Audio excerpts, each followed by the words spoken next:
Hi, everyone.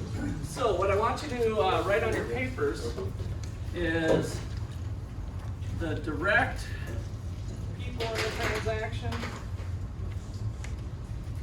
So you're going to pay attention to directly in transaction versus the third party. Kind of like what we did yesterday, right? As I walked through it, to identify those things. Today, I want to talk about applying some of the principles of economics, namely externalities and incentives, to understand COVID and vaccine policy. Let's begin with a simple flu shot. A flu shot is a great example of a good with a positive externality. When I get a shot, I benefit myself, but I also benefit other people because I'm less likely to transmit the virus. In fact, the economist Corey White has estimated that every 2 flu vaccinations saves someone else from getting sick and having to miss a day of work. And every 4,000 vaccinations saves a life. That's an incredibly cost-effective way of saving a life. The problem is that even though the social benefits are very high, people are unlikely to weigh the social benefits as high as the benefits to themselves. So individuals are under-incentivized to get a flu shot. Now, we deal with the external benefits of vaccinations in a variety of ways. In some cases, such as polio, we require school children to be vaccinated by law. In other cases, we offer incentives. We subsidize vaccines to keep the price low. And it's not just government policy, by the way. Some firms will offer their workers free flu shots. That's an interesting case where the employer internalizes some of the positive externalities from vaccination.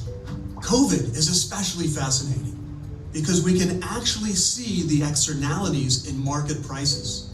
Whenever one of the vaccine companies has even a little bit of good news, say from a clinical trial, the entire stock market jumps up. Airline stocks, for example, they jump up with every bit of good vaccine news. The airlines, in other words, are capturing some of the benefits produced by vaccine manufacturers. And since the vaccine manufacturers aren't capturing all of the gains from producing vaccines, the vaccine companies are under-incentivized. Now, this is a case where economics leads you to a completely different conclusion than the man in the street. The man in the street is worried that the vaccine manufacturers will profit too much from a vaccine, that they will price gouge. The economist is worried that the vaccine manufacturers aren't profiting enough. By the way, innovations in general are under-incentivized. The Nobel Prize-winning economist William Nordhaus has estimated that innovators, they only receive about 2 to 2.5% of the value of their innovations. Now, we do have some institutions to try to alleviate this problem. We subsidize basic research in universities, and we offer firms patents, for example. But neither of these solutions is going to work well for COVID. It's too late to subsidize the basic research. And a patent is exactly the wrong idea. A patent raises the price above the competitive price. But we know the competitive price is already too high. For a good with a positive externality, like a vaccination, we want the price to be below the competitive price. So a patent creates a severe misallocation of resources. So what do? If we can't increase the profits of the vaccine companies, say because of politics, we can cut their costs. And that's one reason why Nobel Prize winner Michael Kramer, Susan Athey, Chris Snyder, and myself, working with a team of economists at Accelerating Health Technologies, why we have proposed paying vaccine manufacturers part of their costs. Now, unfortunately, most vaccines fail. So typically, a vaccine manufacturer, they won't take the risk of getting a vaccine factory up and running until after a vaccine has been proven safe and effective. But if we follow the typical route, we might end up with an approved vaccine and not enough capacity to get millions of shots in arms for months. So what we want to do is pay firms to build at-risk capacity now. It's expensive to build a factory for a vaccine that may never be approved. But it's even more expensive not to have a vaccine available the moment that one is proven safe and effective. In the US alone, every month without a vaccine is costing thousands of lives and billions of dollars of GDP. So speeding a safe and effective vaccine is extremely valuable and worth investing in. Okay, so there you have it. Externalities, incentives, innovation policy, using market design to improve social outcomes. These are key principles of economics, and they can help us to improve policy in a pandemic. If you're a teacher, you should check out our classroom activity that incorporates this video. If you're a learner, make sure this video sticks by middle. You want to collect them right away. All of you people who are on time, you get the points. Need all the papers in the next 10 seconds. 10, 9, 8, 7, 6, 5, 4, 3, 2, 1.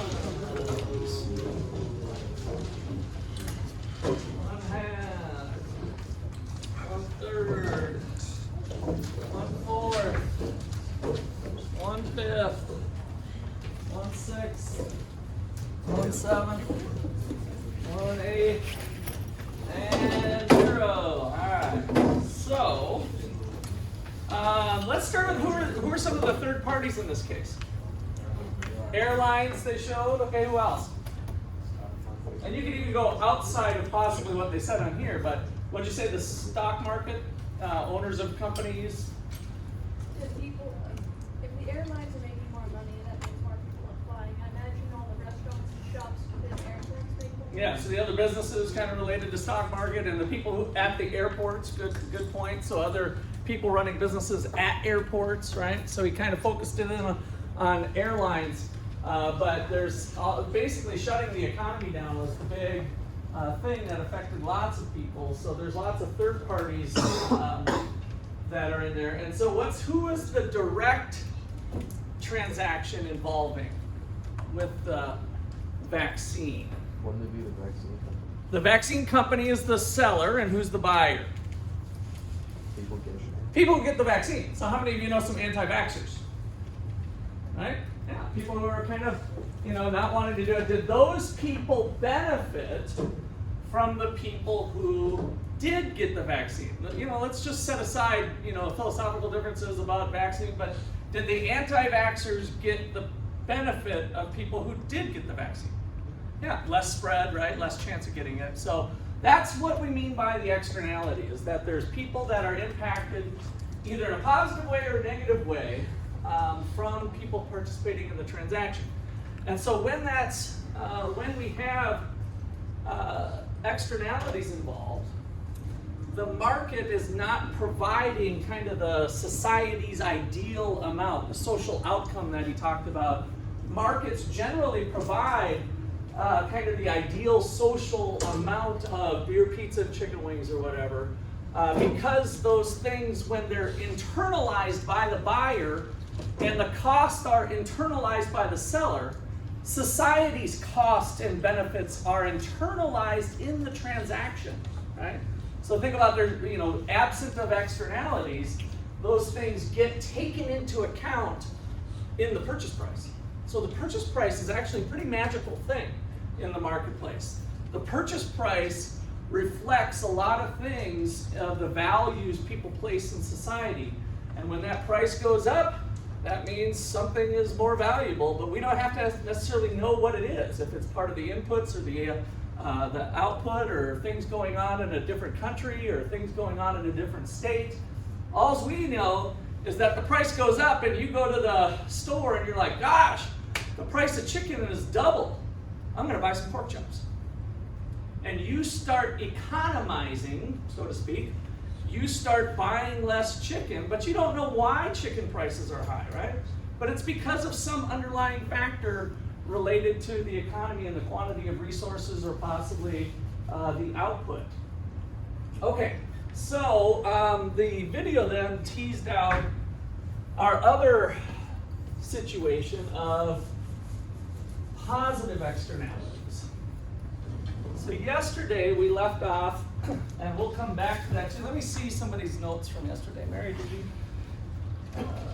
Let's see, evolution, external. Okay, good. Yeah.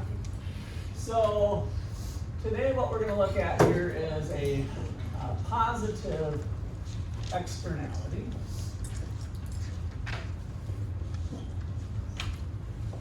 Or what you'll see as an external benefit.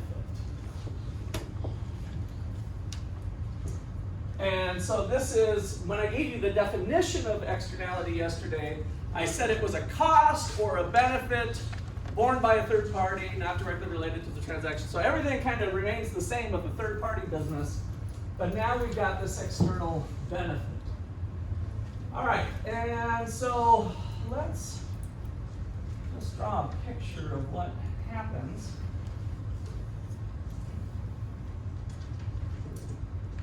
So let's go ahead and draw a supply curve and a demand curve.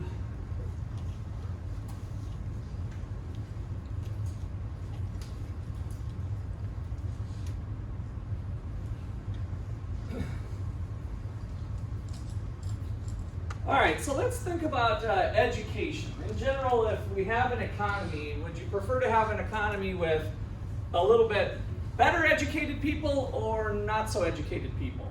If you had to choose to live in a society, which inevitably would involve exchange, and so an economy, would you rather have more education or less education in general? Yep. Less education. Less education, why? Because I can sell easily more stuff.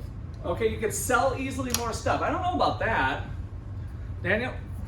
It depends on who I am. If I'm a person in the society, more education. If I'm the seller or the business owner, less education. Okay. If you're the seller, less education because you think it'll be easier to sell products to dumb people? Yeah. In Okay. the early days of America, your meat, they did a lot of stuff to it to make it look good, and it actually was rotten or bad, and they did the same with milk. Sure. But depending on the type of product, as long as it didn't kill you, you wouldn't go back to it, right? So kind of historically, the traveling salesman would go town to town selling crappy stuff. They'd make a bunch of money and leave. They didn't have the idea of repetition to build continue sales for a long period of time. So usually, schemes and stuff like that would die out. People would learn that the product's not bad, and they just quit buying, right? So that's kind of the market response to that. Where do we see more crime? In places with less education or more education? Less. So, do you like getting stuff stolen? Or getting beaten up? Or getting mugged? Is that a pleasant experience for you? So, what we find is that a lot of places have less crime that have more education. And by the way, when I say more education, I tried to word that carefully so that we weren't if we could take a given place, they might be overeducated. So I came from Ames, Iowa. Iowa State has the second most PhDs per capita in Ames, Iowa. Second to Colorado Boulder. And so, in some ways, how much more extra education does that place need, right? It's got the university. And so I kind of wanted to be a little bit careful with more to less in general. And so in places where there's more education, there tends to be less crime and possibly better outcomes in terms of running businesses and other things, right? So a healthier, better functioning economy, healthier people, higher education levels lead to usually better diet and exercise and less poor health outcomes. And so there's a number of different things that can maybe be less of a drag on society with a better education. So there's some positive external benefits that go on beyond the exchange you guys are making to get your degree, or beyond the exchange of tuition.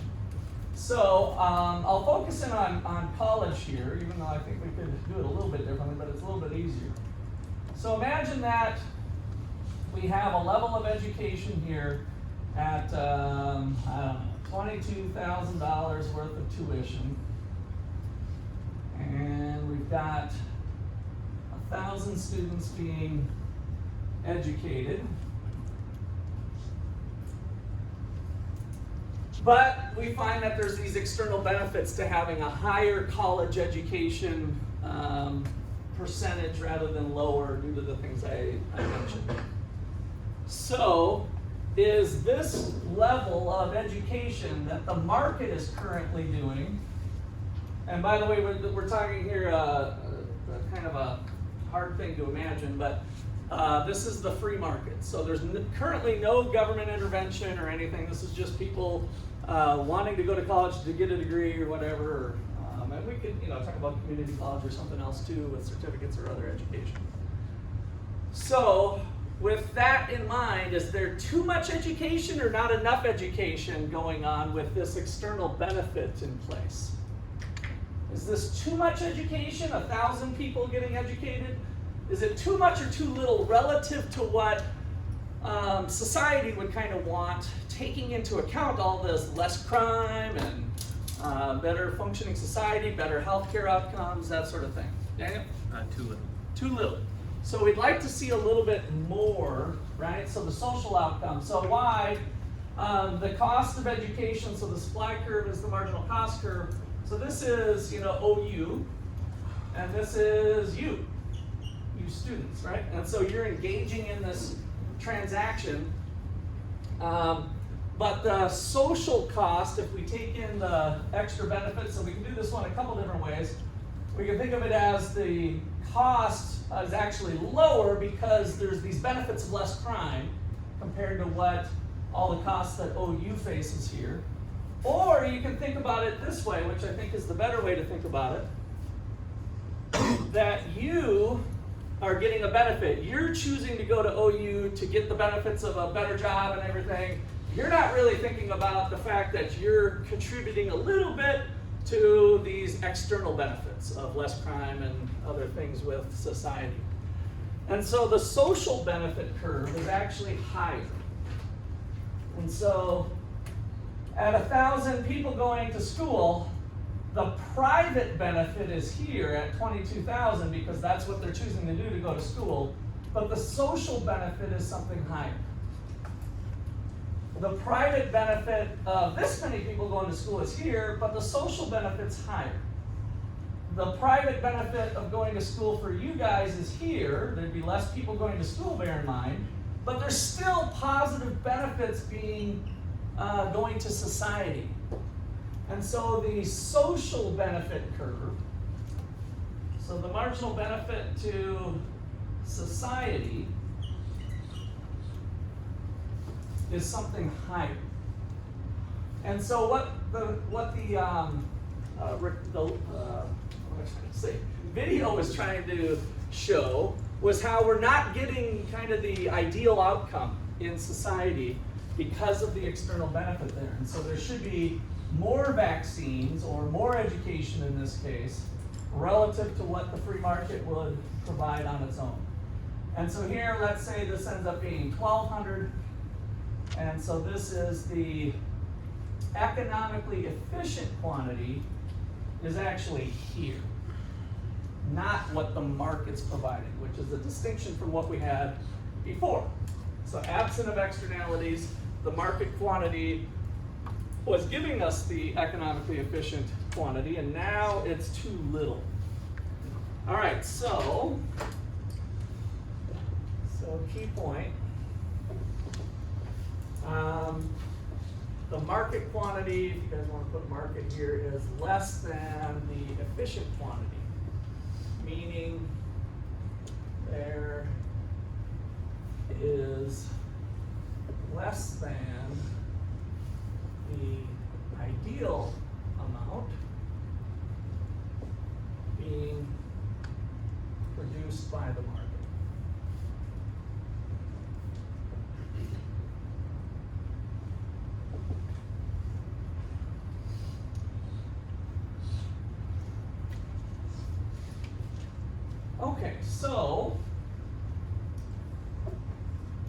given that's the case, relative to a totally free market, what has the United States done? What did the United States do? They've done a couple different things, but I'm thinking more for you with college. Let's stick to the college example. What has the United States done? Yeah. Financial aid. Yep. So different types of grants. One possibility. So let's see. So the USA has developed subsidies which come in the form of, grants, which are the good ones, free money, low interest loans, loan forgiveness, which might be the result of another issue that kind of results from there, but loan forgiveness, let's just say, etc.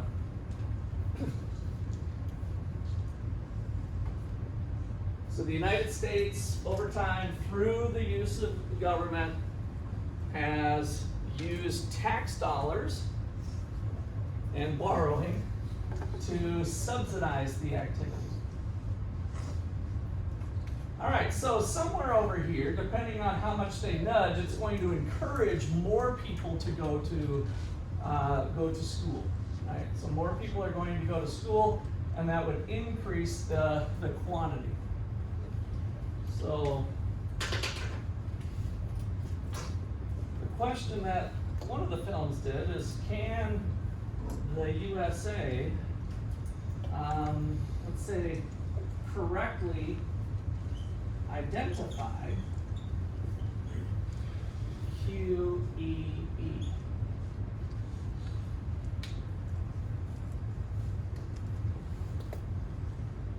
We hire one of those Nobel Prize winning economists and some other smart people. Can we easily identify QEE? What's your gut feeling? No. No? How many people say no? How many people say yes? We should be able to figure it out.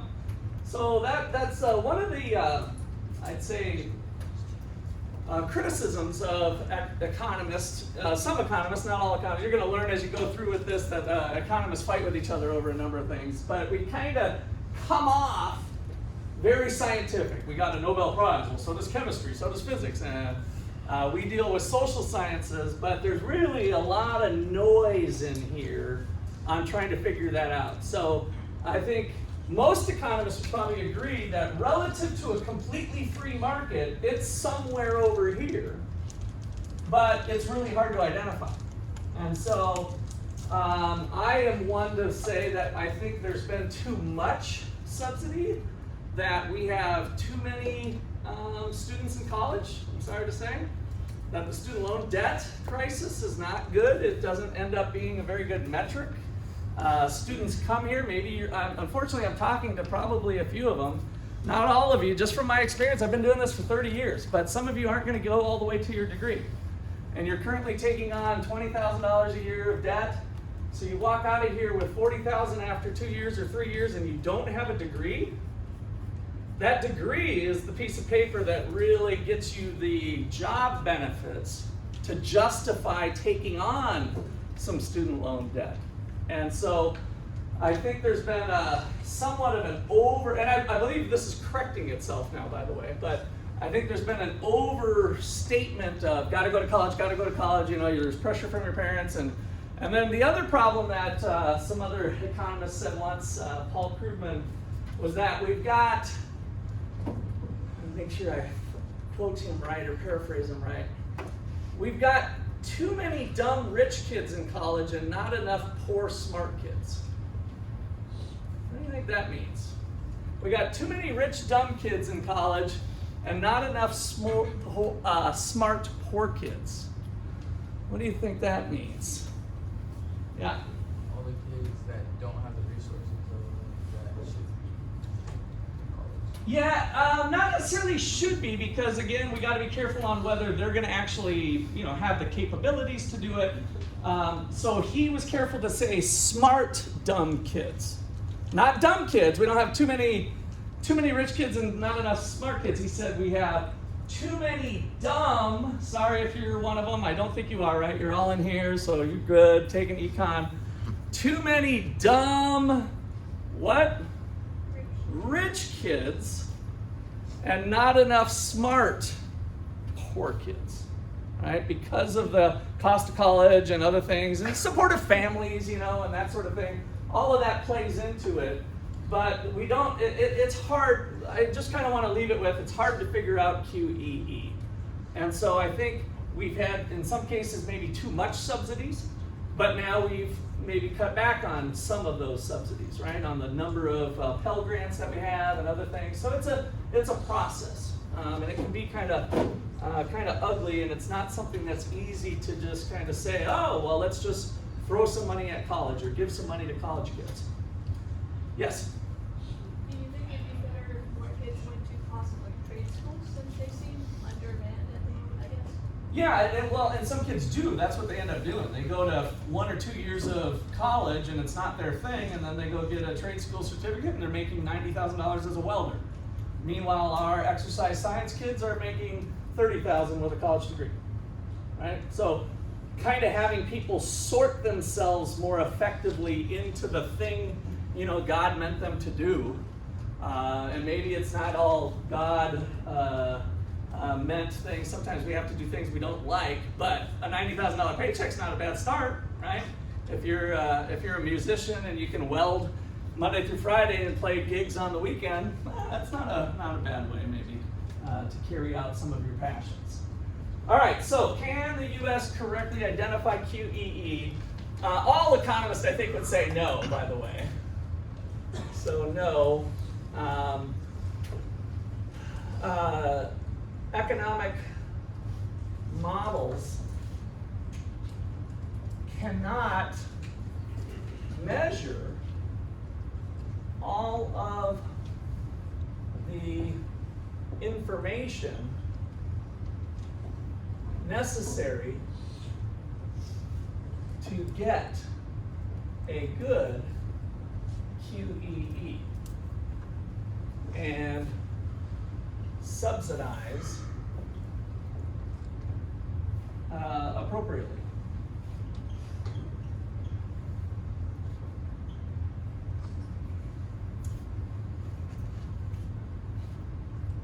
And as we'll get into really more so in the next chapter, it ends up being a politicized issue more than a calculation, right? So we end up getting that going too. So with that, with agreement in general for subsidy, the political markets dominate.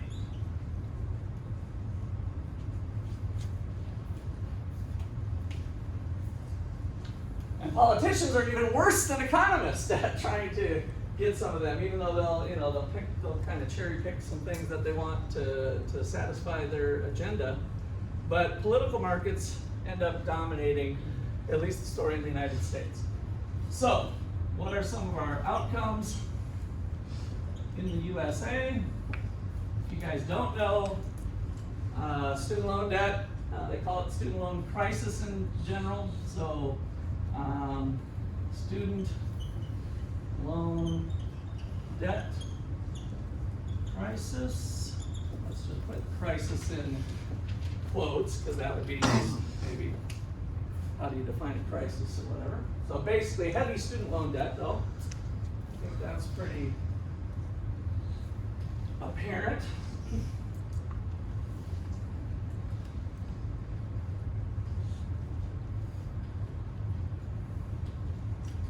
And then, maybe this is more of a sub thing of that. students start college but don't finish. Kind of a sub-bullet to part of the student loan debt crisis.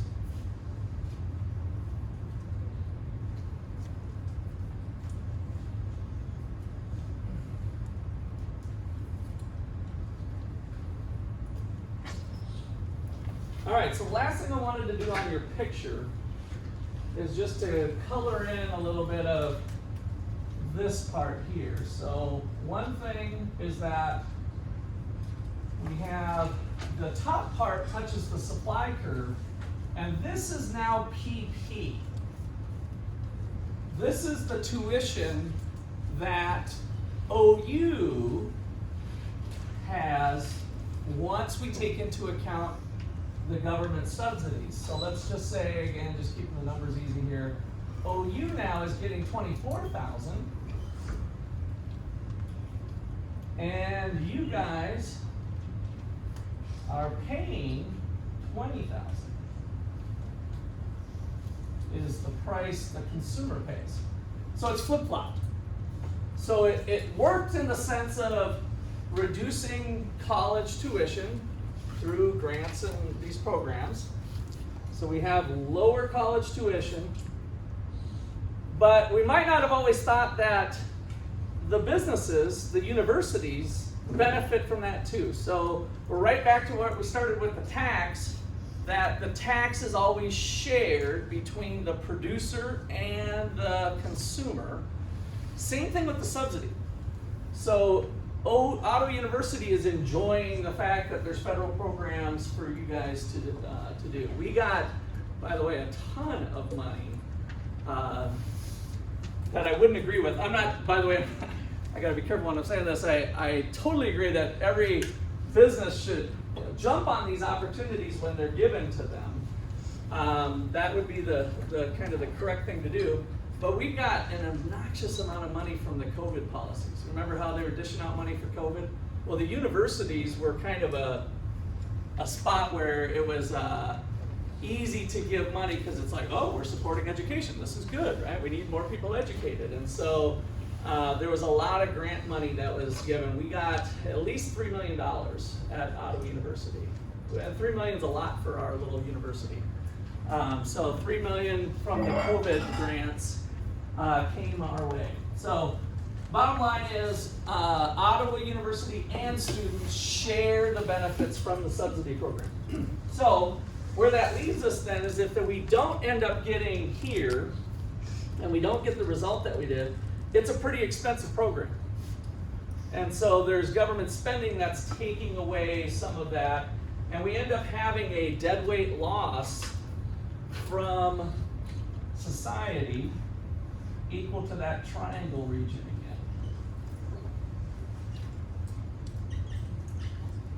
again. So kind of piecing the puzzle pieces that we did last time, there is a cost to doing these programs, even if we perfectly knew where QEE was.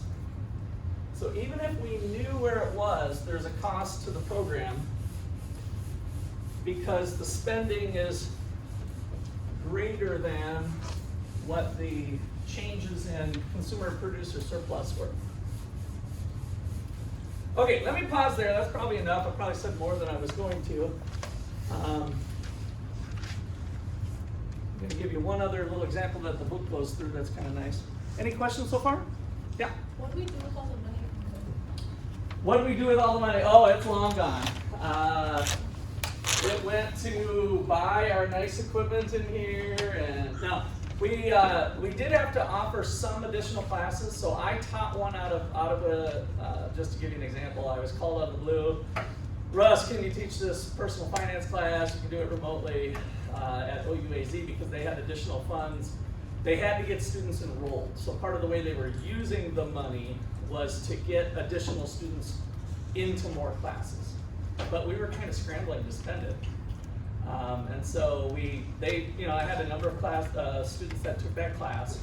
And so part of it was towards tuition that students were in.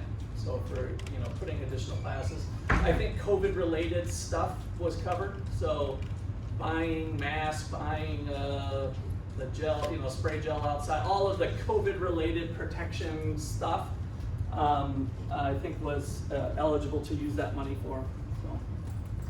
But money's kind of fungible. So let's say Russ's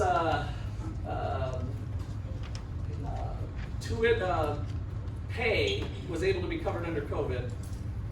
So then, yes, I used the COVID money, which freed up other money that I would have had to pay Russ from over here in this bucket to spend on something else, right? So the money's kind of fungible is what we call it. You can kind of substitute it across things when you get something like that. Okay, anybody else? Yeah? Why is there such emphasis placed on college as opposed to other things like trades? Well, I think there's less of that going on now, but part of that I think is the research that they do kind of these global studies and say college education's benefit, and they derive the demand, and then we start subsidizing that. But it's sometimes the tail wagging the dog, right? So we got the benefits because people found it useful for them to do on the front end. But then if we throw a bunch more people at it that don't necessarily belong there, we don't get the same results as far as the benefits of the education. So it's kind of the free market is guiding people's behavior, whereas when we start to change that or distort that, we might not get the outcomes that we desire with overeducated. Now, I think in other respects, though, I'm an advocate for the poor. One of my goals in life is to help reduce poverty around the world and here in the United States. I do various things. And so some people getting that government subsidy, it's great. I'd be totally for it. But what happens is we tend to have programs that are a one-size-fits-all policy, and then we don't actually target the people that most need the help. COVID's, and this is related to externalities, so I'm not going too far off track. I thought it was the stupidest thing in the world that we all got $1,500 checks and then we got more later for COVID. Gosh, was that dumb. What a waste, colossal waste of money. We could have taken, if we would have been more pinpointed at who's the vulnerable populations and who's going to get the help, we could have taken a fraction of that money and set up old people, anybody over the age of 60, with a 65-inch flat screen, all the streaming services, and made them comfortable with being locked down, for instance. So, but instead, it's a little bit easier politically to say, okay, everybody's kind of suffering from COVID, and let's just have a program that is $1,500 for everybody, right? And so I don't think that was the most effective way to spend money to alleviate pain. When we're giving money to people who were gainfully employed, like I never lost a paycheck, right?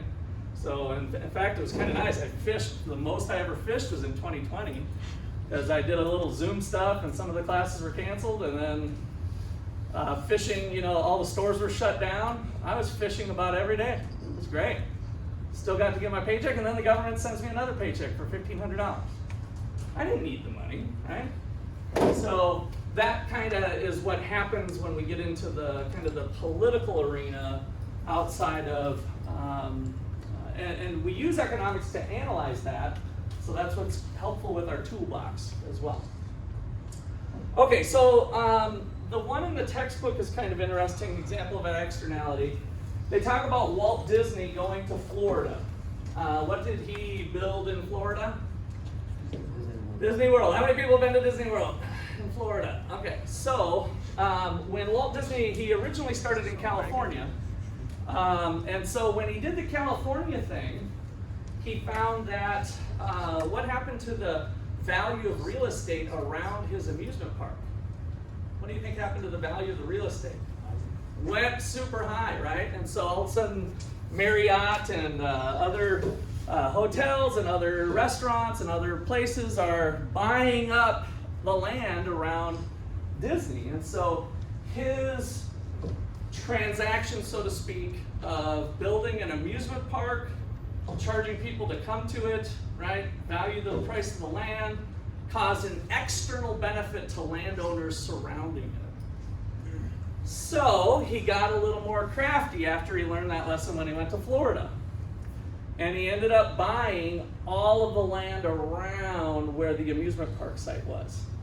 But he had to do it very in a sneaky way, because Disney was known by then in California, and so he'd have kind of not anything illegal, but just hidden LLC companies that would be acquiring land, but he was actually the owner of them. And he'd kind of quietly start acquiring all of the land around it. So Disney World today is a huge area, and all of the hotels and as part of the Disney experience, all of that was him capturing the otherwise external benefits, right? He was able to internalize the benefits to himself by acting a little bit differently, recognizing those external benefits that he created when he did Disney in California. All right, so that's kind of an interesting example you'll see in the text as you go through. Okay, so let's talk about some potential solutions. So let's see, where's my little example here? So potential solutions or externalities.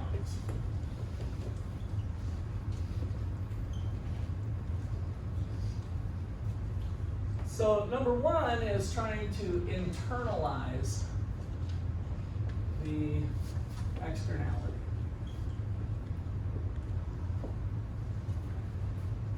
So in the Disney example, it was Disney buying land around the Disney World site.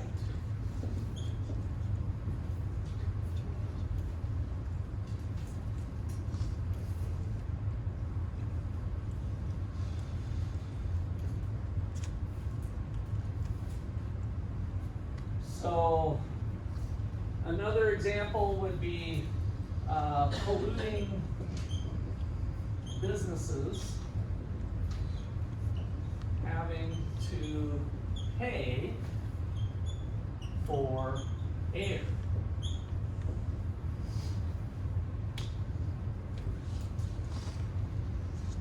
So we generally think air is free, right? But what if we could buy and sell air? And it's actually air quality. So this was a neat example from the 1980s. Some economists came up with a way to create a market for air, essentially. So 1980s, carbon monoxide market. And so it's through something called cap and trade. Sometimes it's just N, but cap and trade.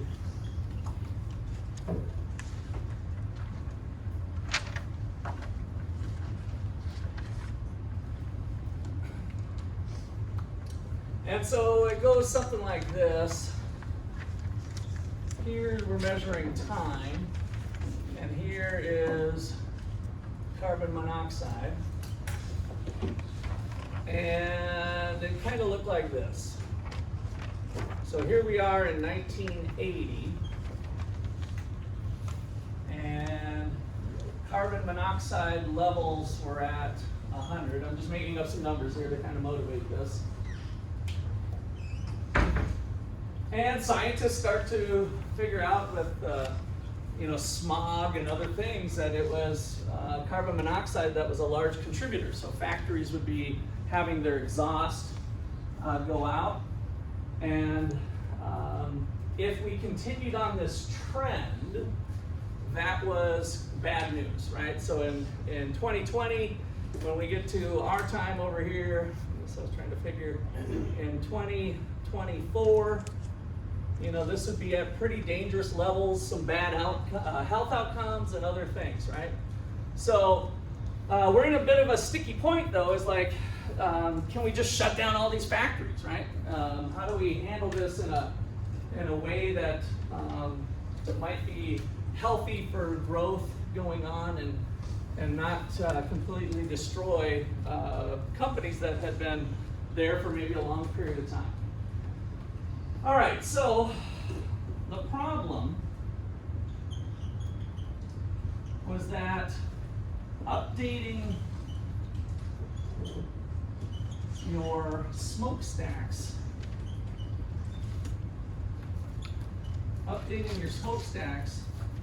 was very expensive. And so they call them scrubbers. You need to install scrubbers, which I always imagined it's little guys up there with little broomsticks and they're sitting on the smokestack and they're in their little brooms here and scrubbing the side of the pollution, trying not to get too much. But it was actually some sort of machine, right, called a scrubber that would clean the exhaust. So the idea of cap and trade was something like this.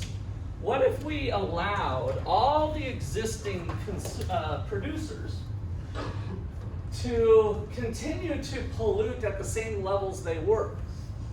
And so if we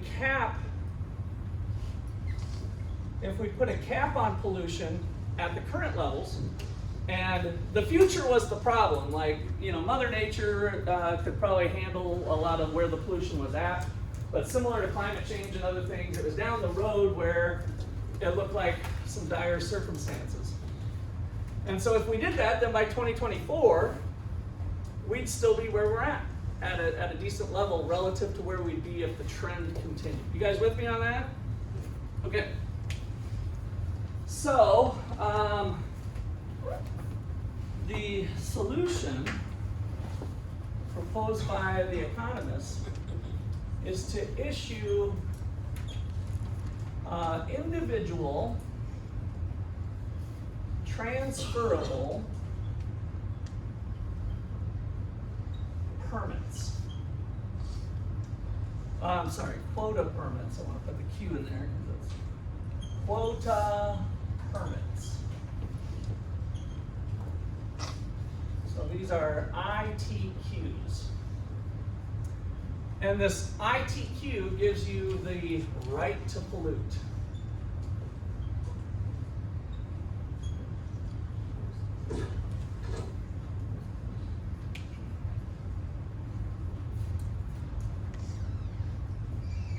All right, so now we got kind of the existing businesses fine, but then how do industries grow? What do they do? Well, on the front end, it's not quite as bad when you're planning for a new construction that you can do it, install the scrubbers, right? And it'll just be part of the cost of building it up, building it the first time. But now what we've done here is we've also given an incentive for existing companies to clean up their act. So the existing companies, so kind of the key point here, is that the existing firms can clean up and sell the ITQs to a, let's call it, dirty firm.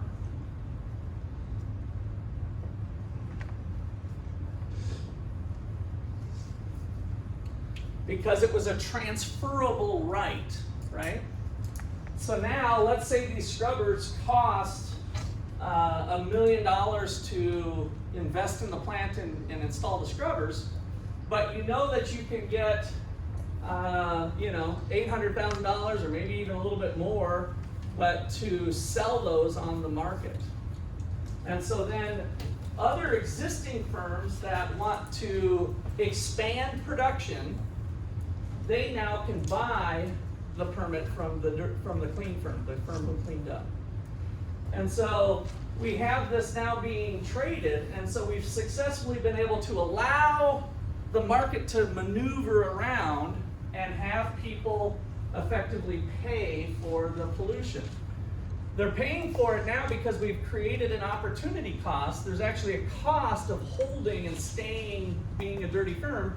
The cost is the lost money that you could have sold the permit for. And so these ITQs have been sold on the Chicago Board of Trade ever since.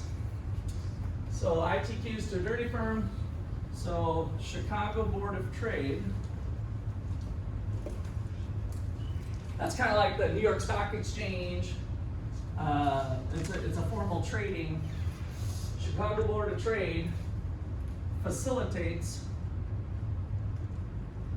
trade of these pollution permits. Now, do you think there's some environmentalists that would disagree with that 100 is an okay amount of pollution?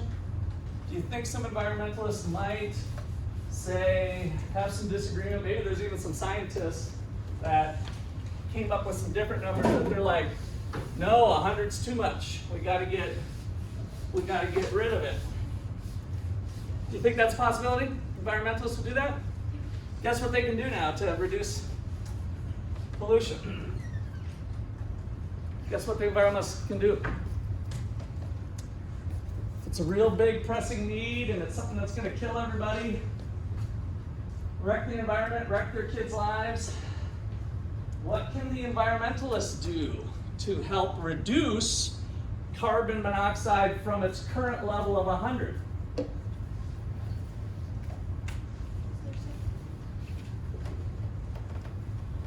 What can environmentalists do? It's real simple. Buy the permits. They can take them off the market. Anybody can buy it. It's an open market. It's open to the whole world. They just go call up their broker and say, I'd like to buy 5 permits. And then if that happened and then they didn't use the permits, then the environmentalist could successfully reduce, let me get a different color here. So let's say to 90.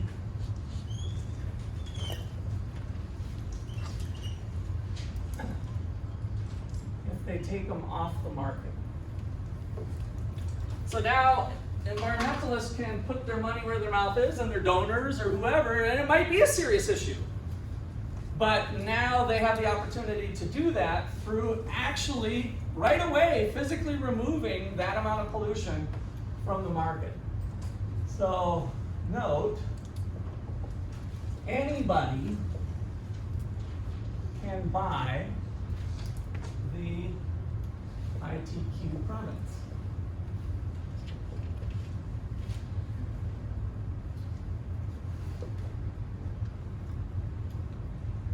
So if environmentalists and other concerned groups feel the costs versus the benefits of 100 is too high and 90 is better,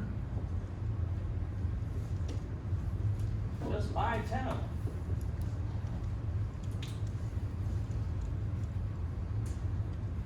And if there truly is a issue with it, do you think enough people would donate to that cause? If there's a lot of evidence that it's a really big problem and that we have to fix this problem, are Americans pretty good about donating to really good causes they believe in?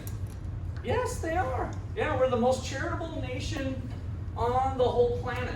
So we're actually pretty good with our nonprofit sector for all kinds of causes, right? Helping pets in the wintertime and people in foreign countries and war and other things, all kinds of efforts. And so if, and I'm saying big if they believe as much as the people that have done this research that are concerned, if there's enough evidence that yeah, this is really important, then you get enough money to take it off the market.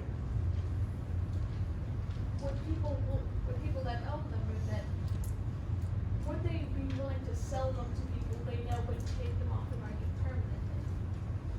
permanently? So it's a large market where you wouldn't even know who the buyer is. So when you buy a share of Tesla, you're just calling up your broker and you want to buy Tesla. Well, you're not buying it from Elon Musk. I know, and some of you don't know this, but you'll learn it in some other business classes that you take. So the stock market is a secondary market. It's some other person that owns that stock and they want to sell it. And so whatever the buyer is, kind of like Disney going into buying the land, if there was an issue like that, they could probably be kind of masked or hidden in a sense. Okay, so that is some different approaches, more market-based approaches. And what I love about this is a neat combination of government and markets together, right? So we wouldn't, there's no way that the existing businesses that are getting to use free air would come up with this, right? So this is government regulation, don't get me wrong. It's government involvement to set up the market initially.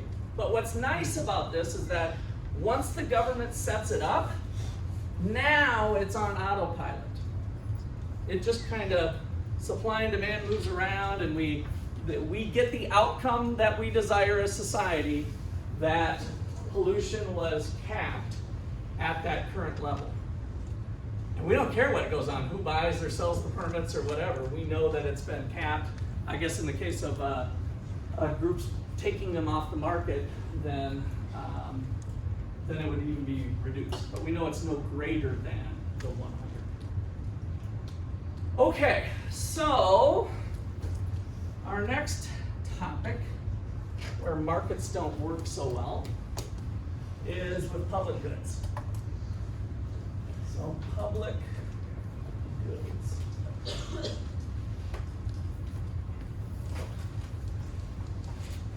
So this chapter is looking at situations where the free market, free of intervention, is not giving us QEE. And so this is another example of that with public goods. So public goods, the definition we got to hang our hat on.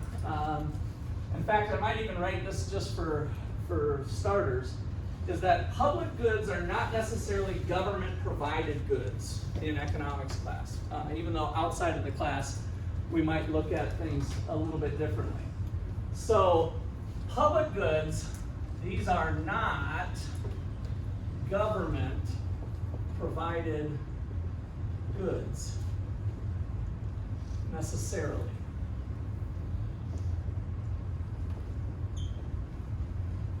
Maybe not necessarily government-provided goods would be a better way to phrase that, but whatever.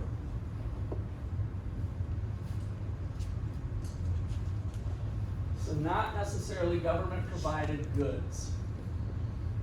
What public goods are in economics class is, so this is the definition for econ, is a good or service that is non-excludable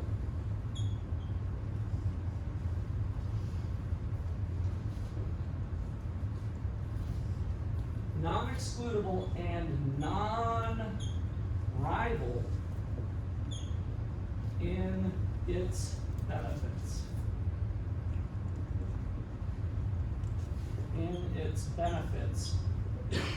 It produces.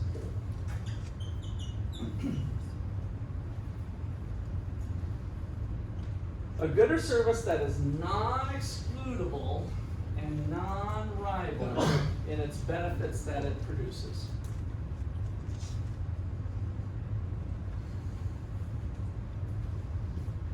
Okay, so of course now we have to define what non-excludable and non-rival are. So non-excludable means that it's hard to exclude somebody from using it. It's hard to exclude somebody from using the good. So it's impossible or cost prohibitive to exclude, let's just kind of put non-payers from using the good. Non-payers are people who don't pay for it.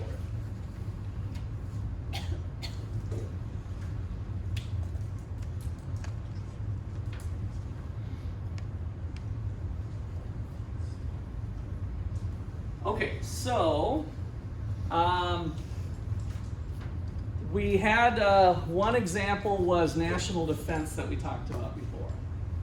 How do we pay for national defense currently in the United States? How does it get paid for? How do we buy all those weapons of mass destruction?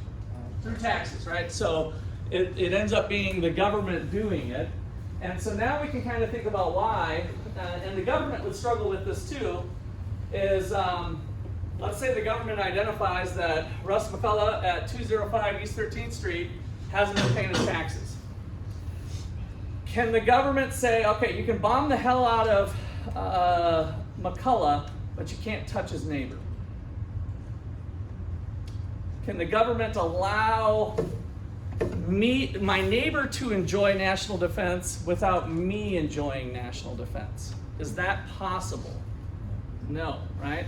So it's not like the government gives a spreadsheet out to the terrorists and says, "Hey, no problem. McCullough didn't pay his taxes. You can do whatever you want with this particular house, but you can't touch his neighbor." Right? It's just not possible. So McCullough is able to enjoy national defense regardless of whether he pays or not. Right? So multiple people can enjoy the good. Because they can't keep away non-payers. So I'm going to actually write this in here. This is known as the free rider problem. So this is known as the free rider problem.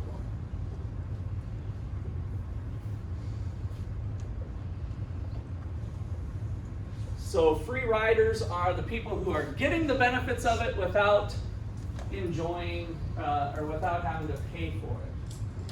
So, example, the group project, the famous group project. The free rider is that guy. You know the guy I'm talking about.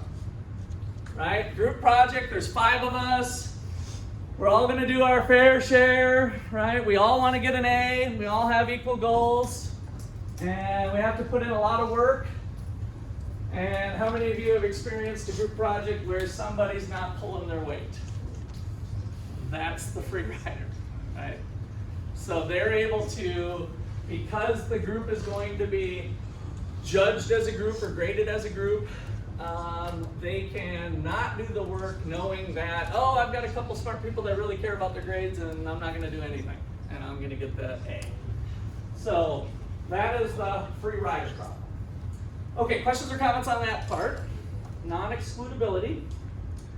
And then the other part that you need also is non-rivalry. So non-rival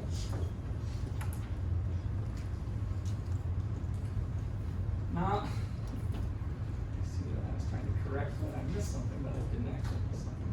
So non-rival means that multiple people can enjoy the good and one person's enjoyment does not detract from the other's enjoyment.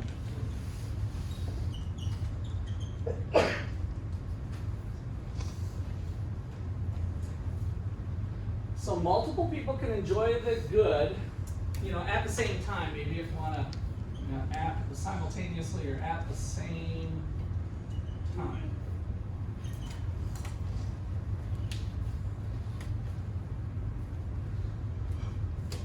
Multiple people can enjoy the good at the same time, and one person's enjoyment of the good does not detract from the other person's enjoyment. So can you think of anything that fits this definition only of non-rival? Can you give me an example of something non-rival? Let's see. Tim, give me a number between 7 and 15. 9. 1, 2, 3, 4, 5, 6, 7, 8, 9. What's your name? Chase. Chase. Non-rival. Can you think of anything where multiple people are just enjoying the good or the service at the same time? I'll give you a hint. You're doing it right now. Learning. You might not be enjoying too much right now, but Note taking. Note-taking, learning, being in the classroom, right? So does Chase's enjoyment of this lecture take away from Tucker's enjoyment of the lecture? Right? No. Totally fine to have multiple people. Now, if there was, some of these things have restraints, like the size of this classroom.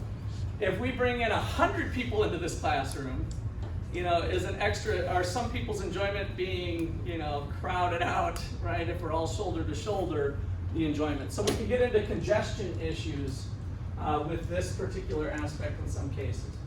But back to national defense, again, we're all enjoying national defense simultaneously, right?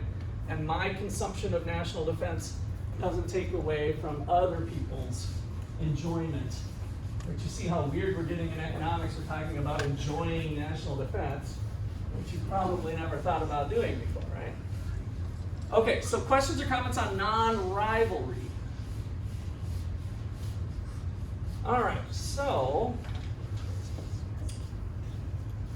let's do a little four-square box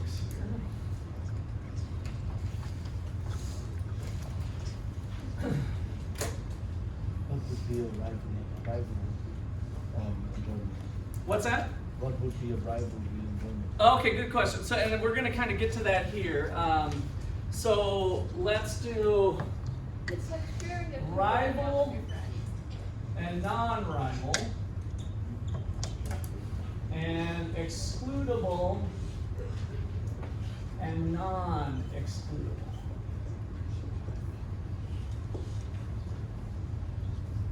So Tim's question was, what would be an example of rivalry? And so most goods are rival. Well, I would say most, but not by maybe a ton. So as we'll get into this next part. But a cheeseburger. So if I go to McDonald's and get a cheeseburger,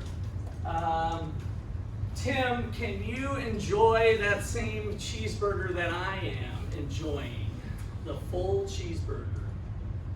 Can you enjoy that cheeseburger? The good is the cheeseburger that I have and I'm eating.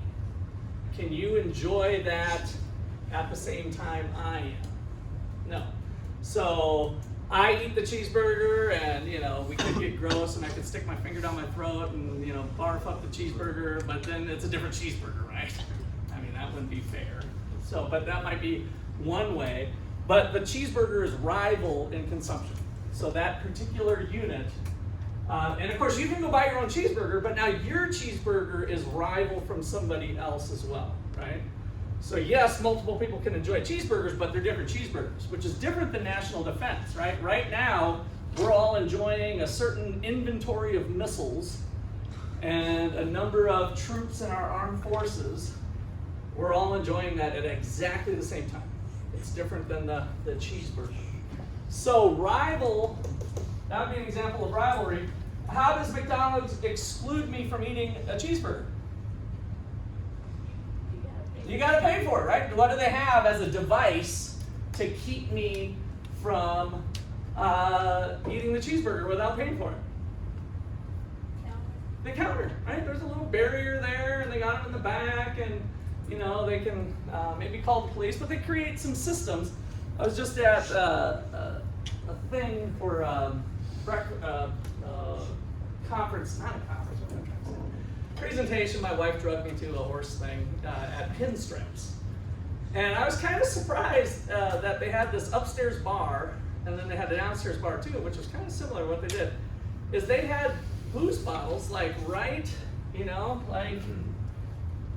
So here's the walkway, and here's the bar counter, and they had booze bottles like right there. I'm like, gosh, I could, you know, the bar was closed, but it wouldn't be hard for me to do that. And then they had the taps of beer, and I'm like, gosh, that'd be so. They got the little blue stopper in there, but pull off the blue stopper. Not that I've ever done that before, but I thought it was kind of interesting that they, you know, didn't have that. And so the other guy that was around my age. We're both like, back in the day, I would have just grabbed that bottle and did it, right? And so, you know, different types of maybe surveillance is what I was guessing, and other things kind of keep that from happening. All right, so rival and excludability, we call these private goods. Private goods. These are the goods that we've been talking about pretty much the whole time. When I talk beer, pizza, and chicken wings, beer, pizza, chicken wings.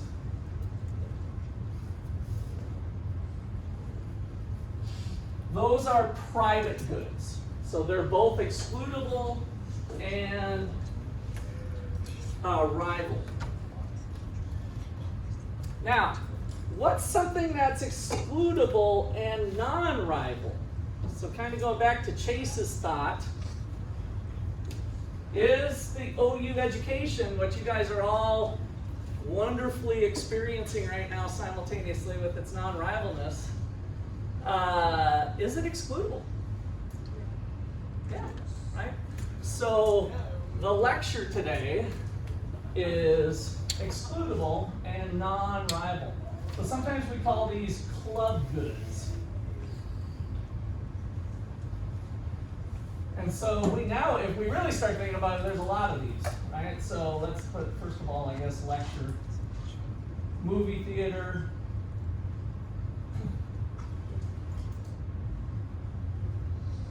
golf course, Disney, the amusement park. So Disney found it profitable to still exclude people through building big walls around it and having security, right? They're able to keep people out. But at some national parks, where there's thousands of acres in the Rocky Mountains or something, it might be cost prohibitive to build a 12-foot razor wire fence. And you might be ruining the wildlife and the view and other things, right? So it might not make sense. So we'll pick up there tomorrow.